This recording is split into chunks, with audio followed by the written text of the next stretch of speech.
Hello and welcome back to No Bullshit. Today we return to talking about one of our least favorite and probably one of the most low-key offensive channels here on YouTube called The Root. They're a strongly biased channel with a pretty obvious message when you watch or hear them just a few times. It mostly deals with pushing left-wing and pro-liberal talking points, especially pushing social justice, and also they love bashing President Trump, of course. Previously we talked about how the channel did silly things like bash the police, promote Cardi B as a feminist, ask for free money from the government, and also they pushed for more so-called diversity in Hollywood. Of course, for that last one, we know their version of diversity isn't exactly in line with the term's actual definition, but regardless of being wrong all the time and offensive almost always, and also getting some of the worst views and ratings I've seen on this site, well, despite that, The Root soldiers on anyway, probably because they're backed by huge left-wing donors behind the scenes who want them to push this SJW propaganda regardless of it not being profitable. Whatever the reason, it's brought us to where we are today, a totally out of control, super pro-black, anti-white YouTube channel who carries on year after year despite being insanely wrong and incredibly unliked and unpopular. This hot mess seemed to reach a fever pitch at the end of 2019 too, because over the past month, they've released some very bold, pretty extreme decade recap videos, one of which we're about to go over today. This video is called How Problematic White Women Define the 2010s. Okay, my curiosity is certainly piqued. Let's tune into the clips and see what The Root has to say. The 2010s was one of the whitest decades since the 1860s, but for the first time in history, white women may have surpassed their male counterparts in the whiteness scale. Okay, wow, not very far in, and I have a couple of points and some real interesting questions. First of all, let's look at the hypocrisy of this premise. This guy is obviously saying the decade being so white as if it's a really bad thing. I know that's to be assumed when you watch channels like this, but just imagine if things were reversed for 1 second. If I wore a sweater like his that instead said I'm white as F and then went on to say the decade was far too black in a very negative tone, well, that would obviously be called racism, because it is. And so too is this anti-white angle as well. It's really amazing to see people so caught up in their left-wing ideologies, and basically their SJW faith has taken them so far off the reservation they don't even realize or care how racist they really are. In fact, I'm sure they would have plenty of excuses and reasons for why they're not being anti-white, usually having to do with them complaining about racism from hundreds of years ago. In their minds, you can't even be racist to white people because we did bad things a long time ago, according to them. And you could even see the followers of this show regurgitating that same bullcrap in the comments section below this video, saying stuff like, well, if you people suffered long ago like how ours did, you could be offensive like us too. Not really though. Just because someone's ancestors were racist to your ancestors in the past doesn't mean you can now be racist to the people of the same color in the present, hundreds of years later. At least you can't do that and get away with it, not on my watch. The next part that really confuses me here is the supposed examples of white women they try and show here. Why the hell are they starting off with the Kardashians and Ariana Grande? The Kardashians are all Armenian and tan and Middle Eastern looking, and Ariana Grande is similarly dark, but apparently she's actually dark Italian. But I actually thought she was Hispanic or something before this, before I had to look it up, and Italians are actually usually white then, but Ariana Grande is obviously from the part of the country that's mixed or something. She's a much darker and possibly part Hispanic or African. Regardless, it just seems off for this video to lead off in this way. And then they also use these same celebrities on the video's cover or thumbnail. Obviously they're doing this to try and make whites look worse or something, and to try and get in some bigger celebrity names to bolster up this video's cred. But I actually don't care about that, and I think this might be backfiring too. I mean, I get how the Kardashians and Ariana Grande get these bad reputations sometimes for being ditzy divas that are kind of annoying, but at the same time, these people are also wildly popular and successful multimillionaires, and some of them billionaires, and they're also beloved by large majorities of the country and the world. The Kardashians turned their wildly popular reality TV show into making them all media moguls and worldwide celebrities, and Ariana Grande is one of the top singers in the world right now, who has hit song after hit song on the Billboard charts repeatedly month after month. Not really the worst examples here, are they? Or the worst kinds of people that I wouldn't want to be associated with after all. But it does seem strange that they lead off with them here when they're trying to talk about how bad white women are. I guess we'll have to watch on in this video and see why and how and where this thing goes. It would be impossible to name all the brave Ambers and Tiffany's who produced this record supply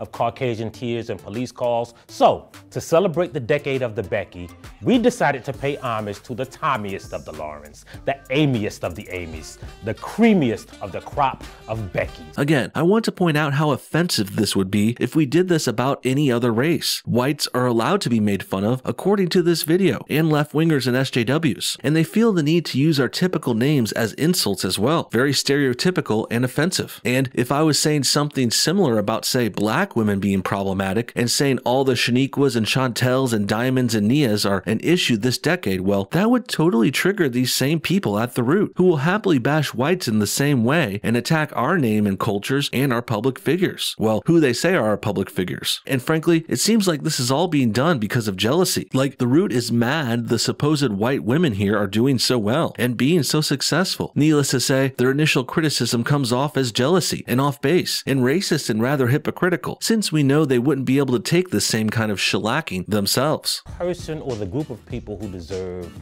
the whitest women of the decade, or the group of police callers. And I've actually thought about this a lot, right? Would it be the woman who worked behind the desk at Starbucks and just called the police on a group of black guys for just waiting? Well, I'm not sure which case or incident you're talking about here, but let's be clear. I'm not going to trust this guy or this channel to give an honest interpretation of what happened in any situation, especially a race-involved one. If someone working at a Starbucks called the cops on two black guys supposedly just waiting there, well, I'm willing to bet there's at least some kind of reason for that happening. I know the root would like us to believe that black people always didn't do nothing, but really, this is just them being anti-white and anti-cops again as well. In all likelihood, they're probably talking about that now infamous incident at Starbucks where two black dudes were arrested for not leaving the store when asked to. This happened about 2 years ago, around April 2018, and we covered the story at that time too. Basically, these black guys went into a Starbucks and refused to buy anything, and then they tried to take up tables and space all day, and I think they wanted to use the bathroom too, and then when the manager asked them to leave multiple times, they were forced to call the cops on them. And sure, perhaps this sounds a bit silly, and most Starbucks would just let people sit in there and wait and use the bathrooms or something, but if it was a busy Starbucks that didn't have enough room, and it was, well, then those tables are to be reserved for actual paying customers. Those guys could have just bought a coffee or something, or a water, spent $2, and they could have stayed there all day if they wanted to, but they didn't. They wanted to cause a scene, call everyone racist, and get attention and possibly monies in the aftermath. And now, years later, and the root is lying and misrepresenting what happened there, so they can bash white women in their stupid video. Their basic premise is really simple here too. If you call the cops on black people, you're a racist, even if they did something wrong and deserved it. Abigail Fisher, aka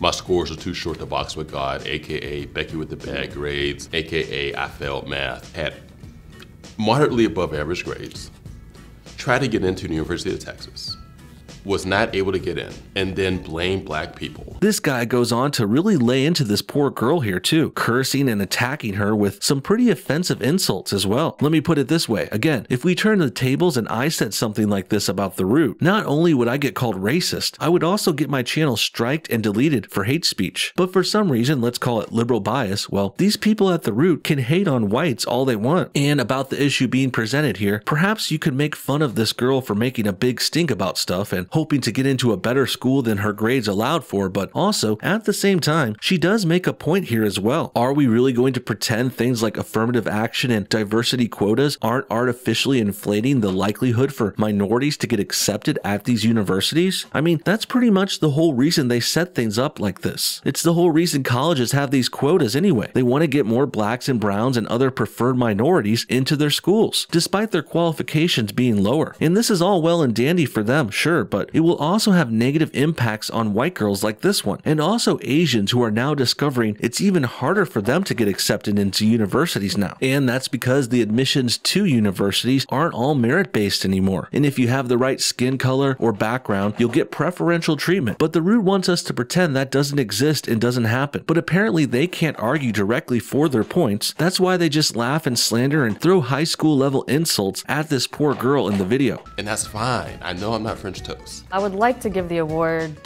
to 53% of y'all. Thank you for 2016. Yeah, what's that all about? They just had to throw some Trump bashing in here, huh? For good measure, I guess. Apparently 53% of white women voted for Trump in 2016, at least according to the root, who have not sourced or provided any links for anything whatsoever because they're total amateurs. Or worse, they're just making shit up and can't cite anything because there are no sources. Either way, blaming white women for Trump winning is pretty silly, since the split is almost 50-50 already. I'm actually surprised more of these women didn't vote for Trump, because clearly the other side is against them and hates them, as is evidenced by this Root video itself. In addition, not liking Trump doesn't mean he's done a bad job. In fact, by all measures and metrics, President Trump has improved our country in all areas. Unemployment is down, the economy is up, we're safer than ever, and getting better deals internationally too. So without any real bad signs or errors to point at, that means the only real problem the Root and other leftists have with Trump is he's not a Democrat like them, and he's not caving into social justice and being PC like how they want. Pretty petty and sad and weak if you think about it all like that. Taylor Swift's decade was so white, like she became like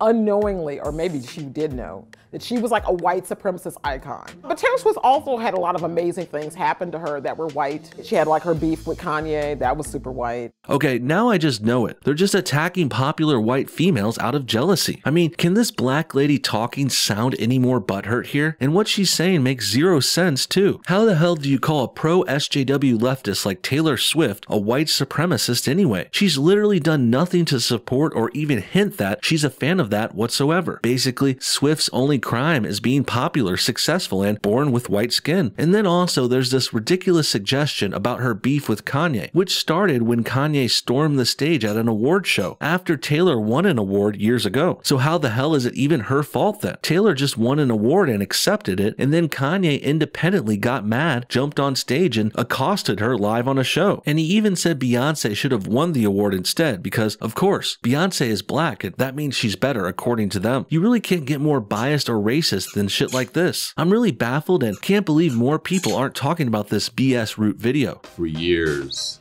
white women have had like this role in oppression. I've had this role in bias. I've had this role in hate. Here we get to the black and white photography portion of this video. Next, they show pictures, which I would get in trouble for showing myself here, but basically, it's old black and white photography of racist people wearing white robes from 100 years ago. Has nothing to do with what's going on in the present, nor does it have anything to do with the last 10 years, which is supposed to be the topic of this Root video. Really, much like other SJW channels and videos we've covered here on YouTube, the Root loves to time travel too, and show you racist black and white photography from 100 years ago, and then they try and pretend people with similar features are racist now because of this. It's totally bogus, ridiculous, and unrelated. And once again, we could do the same to try and slander them if we wanted to. If I say showed some pictures of Africans doing bad things in 1874, surely the Root would say that was a long time ago and not related, or some other justification. And believe me, this wouldn't be hard to dig up or find either. I don't know what it is with these SJWs, but for some reason they think only white people did bad stuff in history. That's far from true. We all have skeletons in our closet, and even many have much worse things in their past than us by a long shot. Blonde white women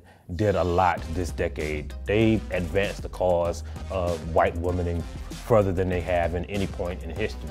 And you see it today with people like Tomcat Larceny, with Megyn Kelly, and Culture, with Kellyanne Conway. And these are women who are instruments of hate. Says the guy calling everyone white the most hateful names possible. I'm not saying this because I'm a snowflake who dishes it out but can't take it either. I truly don't care what these losers say or do, but it does become rather annoying and obnoxious when they're so hypocritical and just plain wrong and racist against us. I mean, the people he just mentioned, while somewhat controversial sometimes, they're also pretty squeaky clean TV and radio and book writing personalities who are not racist or even very offensive at all. They're just offensive because they're conservatives. Yet, for some reason, he still wants to pretend they're instruments of hate, as he puts it, whatever that even means. And well, I think I know what it means now. If you're white and not kissing a minority's ass and giving in to their every whim, you're going to be called a hateful racist now, who's tied to the worst and most offensive groups in world history too, even though you're really not. I mean, you would think this video and its presenters could at least come up with one or two solid examples to support these kinds of claims, but no. Instead, we're just supposed to take their biased words for it. Well, I'm obviously not doing that, and really, all this video has done is the opposite of its intent. Instead of exposing white women as being problematic or terrible in the last decade, they've actually made me like and respect and want to defend them more. And also, ironically, the Root has just exposed themselves as the really problematic ones here. They're the ones who are the racist, and they're definitely against white people, specifically women today. And nothing represents that better than them calling white women hateful now, without any support or evidence whatsoever, because there really isn't any support to give here. The Root truly believes people they don't like are automatically automatically problematic, racist, and hateful, when really they should be looking into mirrors and making those accusations at themselves, because they're the real ones with these terrible issues. What do you guys think? Does The Root have a problem with white women? Would it be okay if a video like this was made about them? Comment your thoughts on everything below, and thanks for watching No Bullshit. Hit that like button to help support this channel, and we'll see y'all next time.